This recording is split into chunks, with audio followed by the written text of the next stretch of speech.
पाठ 4 जिसका शीर्षक है एक प्रश्न 4 उत्तर और उसके लेखक हैं श्री प्रकाश। प्रकाश जी का जन्म 3 अगस्त 1890 को वाराणसी के धनी और प्रतिभाशाली परिवार में हुआ था।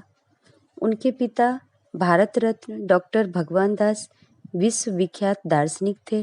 देश के स्वतंत्रता सेनानी और राष्ट्रीय नेता के रूप में कार्य किया और पाकिस्तान में भारत के प्रथम उच्चायुक्त थे। ये कार्य उन्होंने 1947 से 1949 तक देश की सेवा की। देश सेवा और सच्ची निष्ठा के लिए भारत सरकार ने उन्हें 1947 में पद्म विभूषण से सम्मानित किया। 23 जून 1971 को श्री प्रकाश जी का निधन हो गया। प्रकाश जी कहते हैं, सबको ही कुछ न कुछ खप्त होता है। खप्त यानी धुन, नशा।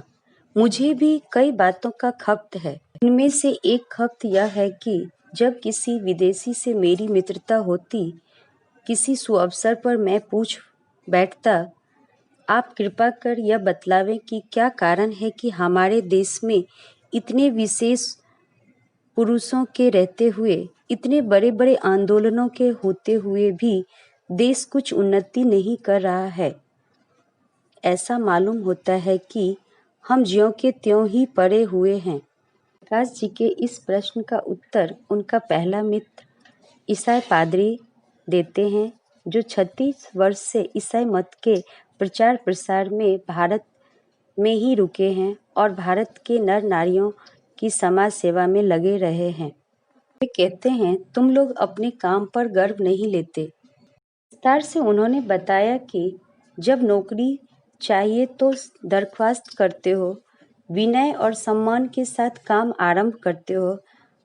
काम आरंभ करते समय तरह तरह की प्रतिज्ञा लेते हो। यदि स्थान मिल जाए तो वह सदा अपने मालिक की शुभकामना करेगा, पर स्थान मिलते ही वह अपने काम अर्थात अपनी जीविका के साधन को ही खराब समझने लगता है तथा अन्य साथियों से मिलकर काम खराब करने के लिए षड्यंत्र रचने लगता है और मालिक को नाको दम कर डालता है। पादरी मित्र ने बहुत ठीक ही कहा, हमें अपने काम पर गर्व नहीं है।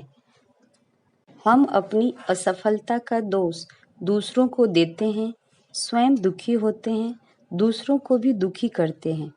कोई काम ठीक न कर सकने के कारण अपने को खराब करते हैं, काम को भी खराब करते हैं, अर्थात हम अपने काम में गर्व नहीं लेते।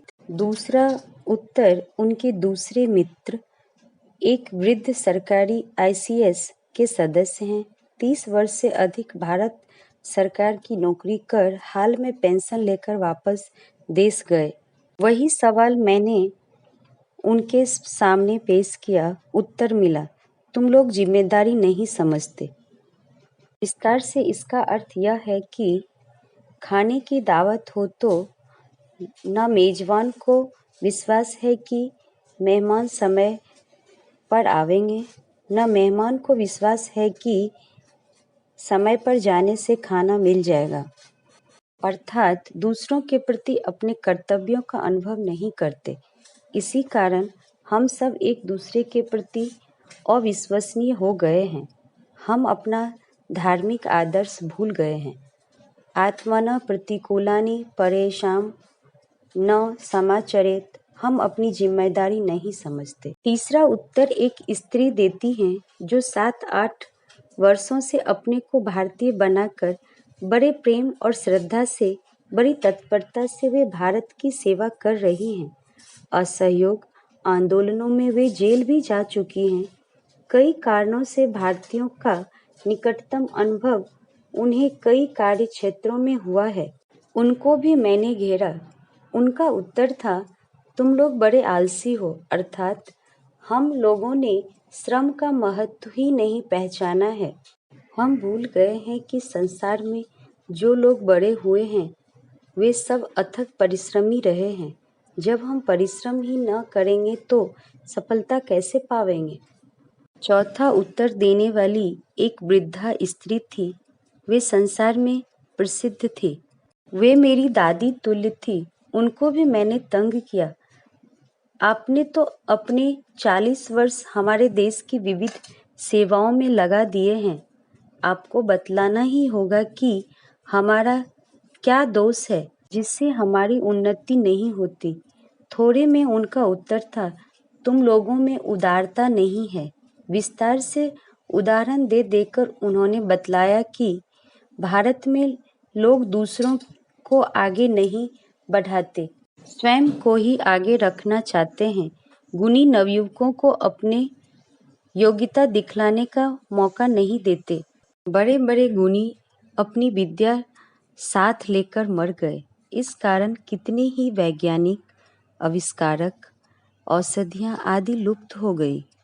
पेशों में इतनी प्रतिद्वंद्विता हो गई है कि बड़ा छोटे को काम नहीं सिखलाता। चारों उत्तर का सारांश यह है कि ठीक समय से उपयुक्त काम न उठाकर और अपने काम में गर्व न रखकर उसके करने से दूसरों के प्रति अपनी जिम्मेदारी को न अनुभव कर, अपने काम की एक एक तफसील को समझकर उसमें दत्तचित्त होकर परिश्रम के साथ उसे स्वयं न कर और उदारता के साथ उसे दूसरों को न सिखाकर हम अपना नाश कर रहे हैं। चारों मित्रों ने एक एक अंश हमारे दोषों का बतलाया है। उन सब को मिलाकर मैंने उत्तर पूर्ण कर दिया। यदि हम यह ख्याल रखें कि देशभक्ति केवल व्याख्यान देने में ही नहीं है, किंतु ठीक तरह से काम करने में है, यदि हम यह अनुभव कर सके कि हम कर्तव्य ठीक प्रकार करते हैं, तो हम किसी भी देशभक्त से कम नहीं हैं। देश को केवल ऐसे ही उपयुक्त कर्मयोगी नागरिकों की आवश्यकता है, किसी दूसरे प्रकार के मनुष्य या वस्तु की नहीं है, नहीं है, नहीं है। इस तरह से ये एक प्रश्न 4 उत्तर का पाठ पूरा हुआ। प्यारे बच्चों, हमने इस पाठ से सीखा कि अगर हमें और हमारे भारत को आगे ले जाना है तो हमें अपने काम पे गर्व करना चाहिए, जिम्मेदारी से करना चाहिए, आलस को दूर भगाना चाहिए और उदारता पूर्वक काम करना चाहिए। तभी हम और हमारे देश को आगे ले जा सकते हैं।